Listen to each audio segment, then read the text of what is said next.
Hello friends, I welcome you all in my YouTube channel. इस video में हम second module MPC 002 का second block का 4th unit का थर्ड पार्ट स्टार्ट करेंगे। हमने अपने पहले 2 पार्ट के अंदर लर्निंग डिसऑर्डर्स के बारे में पढ़ा था और मेंटल रिटार्डेशन क्या होता है उसके बारे में डिटेल में पढ़ा था।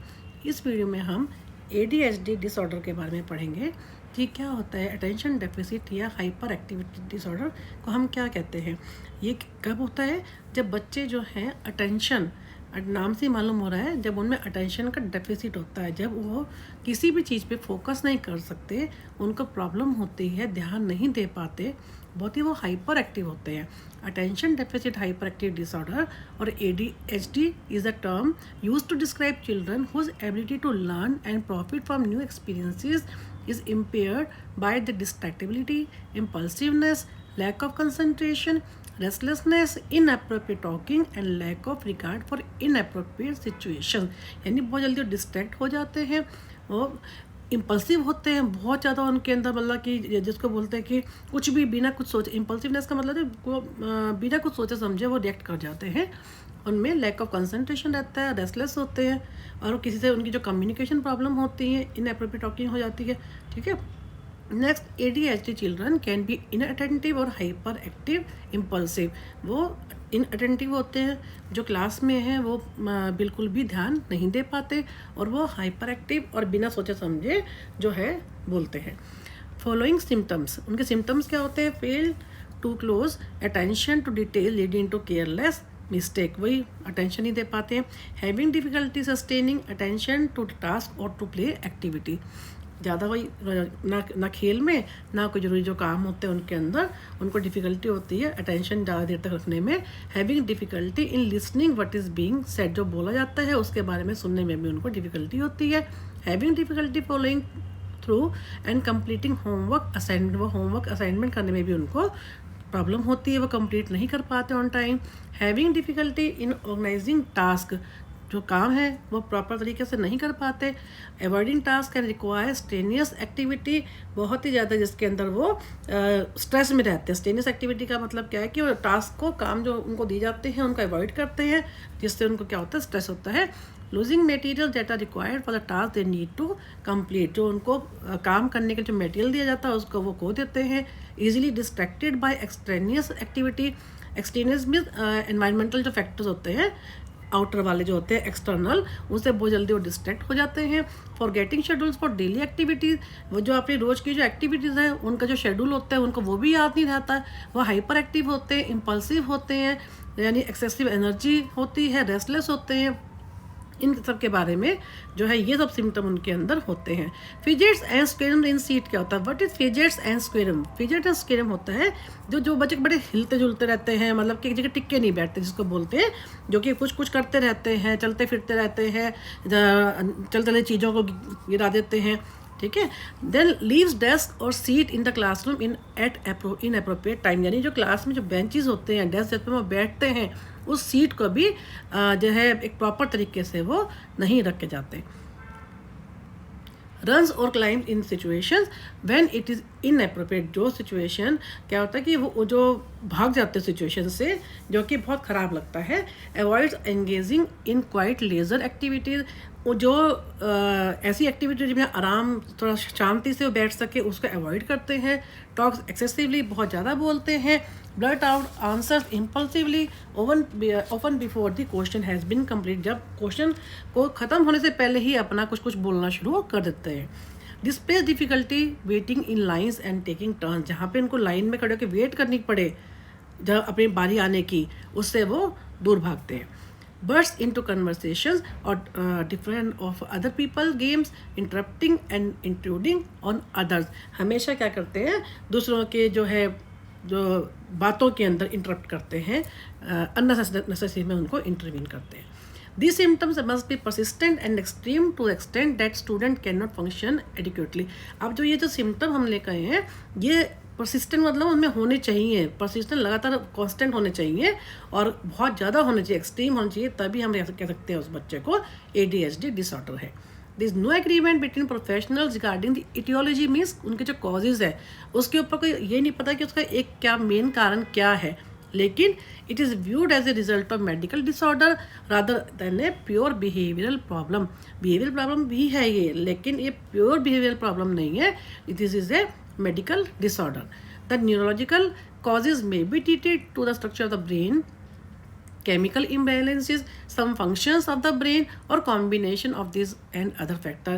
अगर हम सब ये इन्होंने इन सब चीज़ों का है कि न्यूरोलॉजिकल कॉजेज भी होते हैं, जिसमें क्या क्या आते हैं, ब्रेन का स्ट्रक्चर आ जाएगा, केमिकल इम्बैलेंस क्या होते हैं जो कि हम एडल्ट्रेटेड जो खाना खाते हैं उसके अंदर जो फूड कलरिंग जैसे हमने किया था उन सब के बारे में, उनसे भी ये भी कारण है इनके। There also some causes like जो हमने इसमें दिया है कि सिर्फ बिहेवियर प्रॉब्लम कोई नहीं हम कह सकते इसके अंदर, there are so many factors responsible for ADHD in the children. Then poor diet and poor parenting भी है, वो उससे भी होता है कि भाई बच्चे को माँ को अगर प्रॉपर माँ को अगर उसके टाइम खाने के जो है वो व्हेन शी वाज प्रेग्नेंट, अगर बच्चे को उस समय नहीं मिला, प्रॉपर डाइट नहीं मिली, माँ ने अच्छे से डाइट नहीं ली, या बच्चे को घर में जो एटमॉस्फेयर है पुअर पेरेंटिंग है, माँ ने बच्चे को ठीक से नहीं जो है जो बच्चे को चाहिए होता है उस टाइप का बिहेवियर उनके साथ नहीं किया, तो ये सब there so many factors. Following is one sequence for assessment and identification. Administering कैसे मालूम होगा? Administering and collecting rating scales from relevant person. जो जिनको ये प्रॉब्लम होती है उनके ऊपर एडमिनिस्टर किया जाता है, रेटिंग स्केल लगाए जाते हैं। Orienting the family and student, जो फैमिली को भी और स्टूडेंट को भी दोनों का ही इवेल्यूएट किया जाता है। इंटरव्यू किया जाता है स्टूडेंट का। Administering standardise test such as IQ, achievement and continuous performance, ये सब उनके ऊपर टेस्ट जो है वो देखे जाते हैं। Conducting direct observation several setting including school, community and home. अलग सेटिंग में बच्चा स्कूल में कैसा रहता है, जब वो सोसाइटी में पीयर ग्रुप के साथ होता है तो वो कैसा रहता है, और अपने घर में होता है तो इन सब के साथ उनकी ऑब्जर्वेशन की जाती है, कि ऑब्जर्व किया जाता है उनको। इंटरव्यूइंग दी पेरेंट्स का इंटरव्यू लिया जाता है। कंडक्टिंग मेडिकल इवेल्युएशन, उनका मेडिकल इवेल्युएशन किया जाता है, टेस्ट किया जाता है। और जो इंटीग्रेट ऑल द डेटा, जो भी हमारे को इन्फॉर्मेशन मिली है उस सबको इंटीग्रेट किया जाता है, उसको एक साथ किया जाता है। And then giving feedback and recommendation of the team. उसके बेस के ऊपर क्या होता है, रिमेडियल जो मेजर्स होते हैं वो बनाए जाते हैं। Programme for treatment and education of children with ADHD, क्योंकि जब हमारे को जब पूरा हमने डाटा हमारे को मिल गया, उसको इंटीग्रेट कर दिया, हमने अपना फीडबैक दे दिया, और हम इसका क्या होता है कि आगे उनको बच्चों को सजेशंस देना, उनके पेरेंट्स को, फैमिली को, कि हम क्या क्या कर सकते हैं उनके लिए। और ये प्रोग्राम जो है उनके लिए ट्रीट करने के लिए, उनको एडुकेट करने के लिए बनाए जाते हैं। अब इसमें क्या क्या आता है, मेडिकल मैनेजमेंट। मेडिकल मैनेजमेंट में क्या आता है इसमें कि एक जो फिजिशियन होता है वो डिटरमिन करता है वेदर और नॉट द मेडिकेशन में be effective for controlling hyper activity. जो मेडिसिन दी जाती है वो कौन देता है, फिजिशियन, और वो देखता है कि वो जो दवाई वो दे रहा है वेदर इट विल वर्क और नॉट। देन साइकोलॉजिकल काउंसलिंग, ये बहुत ही इंपॉर्टेंट है। बच्चे का जिसको ADHD डिसऑर्डर है, बिहेवियरल भी है, न्यूरोलॉजिकल भी है, तो उसकी काउंसलिंग की जाती है, और इवन जो है पेरेंट्स के सामने भी की जाती है। It is most effective when the child family is also involve, ताकि पेरेंट्स के सामने बच्चे की काउंसलिंग की जाती है। तो कई बार तो क्या होता है कि इससे बहुत बड़ी बड़ी प्रॉब्लम जो होती है वो काउंसलिंग से सॉल्व हो जाती है। Then arrangement of the environment क्या है कि क्लासरूम में जहाँ पे बच्चा रहता है स्कूल का, वो एनवायरनमेंट कैसा है, that enhances that students success, कि उसको इस ढंग से चेंज किया जाए, उसको बढ़ाया जाए ताकि बच्चा जो है उसको आगे सक्सेस मिले। Teachers need to permit students to move when necessary and work where they can most effectively, यानी जहाँ यूँ नहीं कि बच्चा उठ के चल पड़ा, थोड़ा टीचर्स को उस चीज़ पे रोक लगानी चाहिए कि जहाँ ज़रूरी हो वहीं पे उसको अलाउ करना चाहिए। Need to permit students to move when necessary, ये नहीं है कि जब वो उठा और अपना चल पड़ा, लेकिन टीचर्स को क्या चाहिए, उसके अननेसेसरी मूवमेंट के ऊपर रोक लगानी चाहिए, जहाँ ज़रूरी है उसको वहीं पे परमिट करना चाहिए, ताकि उसके जो है जो ये बिहेवियर प्रॉब्लम है वो भी ठीक हो सके। Educational planning accomplished most effectively by multidisciplinary team, यानी इसमें क्या होता है, जो प्लानिंग की जाती है इनके पढ़ाने के लिए, उसमें क्या होता है कि सिर्फ एक का रोल नहीं होता, बहुत सब चीज़ इस टीम में सब होते हैं। पेरेंट्स भी आते हैं, टीचर्स भी आते हैं, सोशल जो उसका सर्कल है वो सब आते हैं, डॉक्टर्स आते हैं, साइकोलॉजिस्ट आते हैं जो कि इनकी काउंसलिंग करते हैं। तो वो ये कि इसके लिए मल्टी डिसिप्लिन टीम होती है, वो इन्वॉल्व होती है। And individualised education programme are design to address the needs of the student with ADHD। तो उनके लिए क्या अलग से भी, जिन बच्चों को बहुत ज़्यादा ADHD है उनके लिए अलग से भी 1-to-1 जो है वो प्रोग्राम भी बनाए जाते हैं। Behaviour management instruction help the child recognise behaviours that interfere with normal functioning. इसमें क्या होता है, जो बच्चों का बिहेवियर प्रॉब्लम भी होती है ना, तो उनको लिए क्या कहते हैं, बिहेवियर मैनेजमेंट टेक्निक्स उनको सिखाई जाती हैं। उसमें क्या होता है कि ये जो उनको ये सिखाया जाता है कि जो उनका बिहेवियर है वो नॉर्मल से डेविएटेड है, जो जो जो होना चाहिए वो उसके बराबर नहीं है। तो उससे क्या होता है, बच्चा जो है वो खुद ही अपने जो बिहेवियर के ऊपर वो कर सकता है, उसको मैनेज कर सकता है। बिहेवियर मैनेजमेंट का मतलब ये है कि वो अपने recognise behaviours that interfere with normal functioning. ऐसा कौन सा बिहेवियर जिससे उसकी नॉर्मल फंक्शनिंग पे फ़र्क पड़ रहा है, ताकि वो नॉर्मल सिचुएशन में आ सके।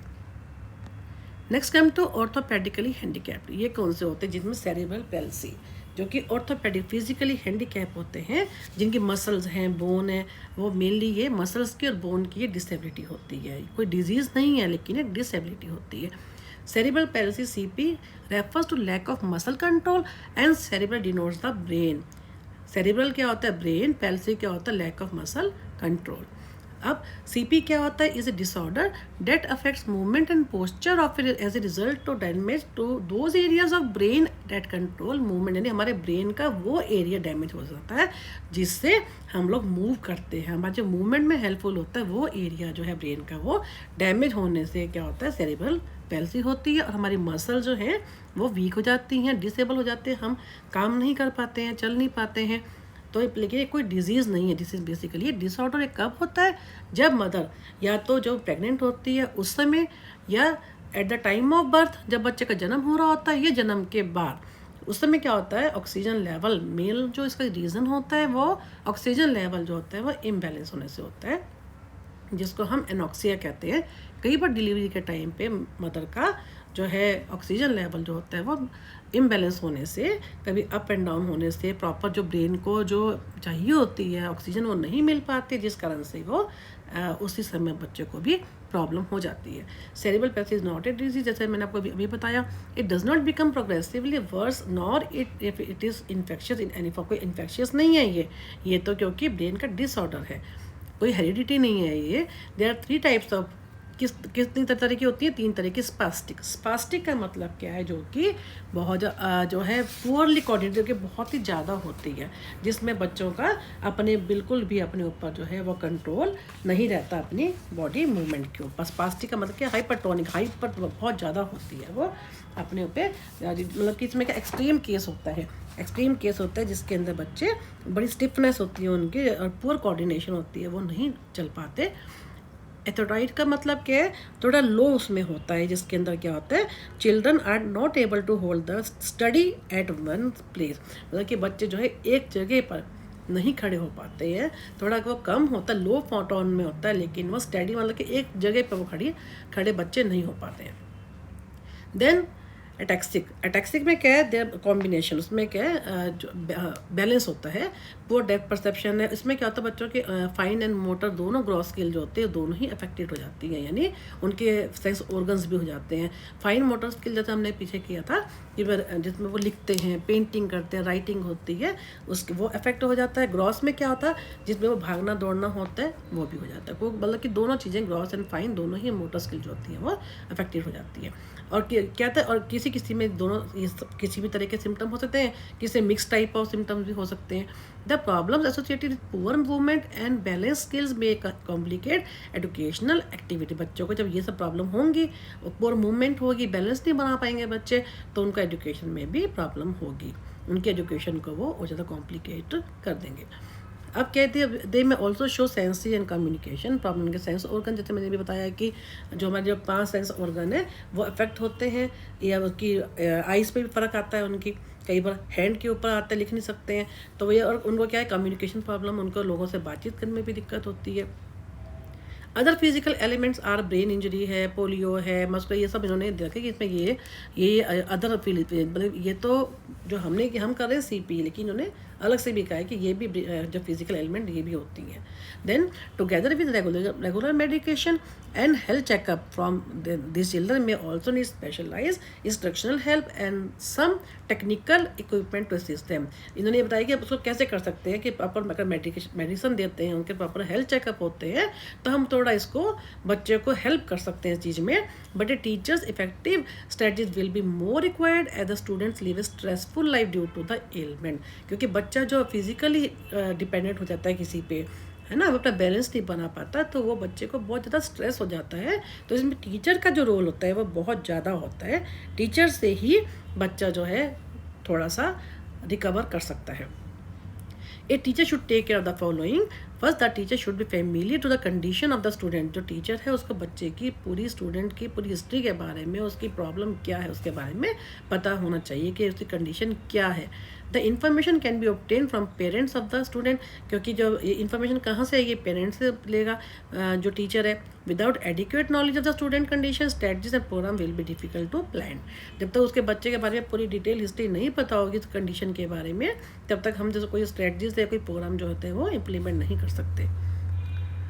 Permit the use of computers, calculators, watches that have database, recorders and other equipment that will facilitate learning। इन बच्चों को अलग से कंप्यूटर्स के लिए, कैलकुलेटर्स के लिए वॉचेस जिसमें आराम से अपना काम कर सकें, जिसमें अगर उनको विज़न की प्रॉब्लम हो गई है ना, उनका सेंसरी, जैसे हमने कहा है कि सेंसरी ऑर्गन भी उनके अफेक्ट होते हैं, तो इन बच्चों को इन सब चीज़ों के रिकॉर्ड वगैरह रिकॉर्डर्स के लिए, ताकि बच्चे जो है उनकी एजुकेशन थोड़ी सिंपल हो सके, इन सब को यूज़ करने के लिए परमिशन देनी चाहिए।